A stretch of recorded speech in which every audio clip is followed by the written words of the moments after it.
नजीकच्या काही दिवसांवर येऊन ठेपलेल्या सिंहस्थ कुंभमेळ्याच्या पार्श्वभूमीवर तयार होत असलेल्या विकास आराखड्यामध्ये देशातील भाविकांचे श्रद्धास्थान असलेल्या नाशिकच्या नांदगाव तालुक्यातील श्री क्षेत्र नस्तनपूर येथील शनीपीठाचा अंतर्भाव करण्यासाठी प्रयत्न करू, असे आश्वासन नांदगाव तालुक्याचे आमदार सुहासअण्णा कांदे यांनी दिले.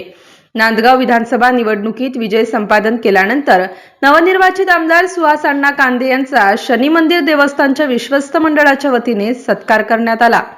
आमदार सुहास कांदे, शनी मंदिर देवस्थानने प्रमुख विश्वस्त, नांदगाव तालुक्याचे माजी आमदार ॲडव्होकेट अनिल आहेर, नांदगाव पंचायत समितीचे माजी सभापती विलासराव आहेर यांच्यात अनेक विषयावर झालेल्या चर्चेत प्रामुख्याने श्री क्षेत्र नस्तनपूर या तीर्थस्थळाच्या सर्वांगीण विकासावर विचारविनिमय झाला.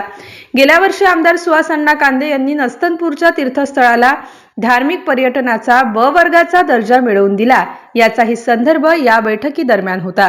याशिवाय यावेळी झालेल्या चर्चेत ॲडव्होकेट अनिल आहेर यांच्यासह देवस्थानच्या अन्य विश्वस्तांनी आमदार सुहास कांदे यांचे श्री क्षेत्र नस्तनपूरचा समावेश कसा करून घेता येईल याकडे लक्ष वेधले. MCN न्यूज मराठीकरिता मुक्ताराम बागुल, नांदगाव.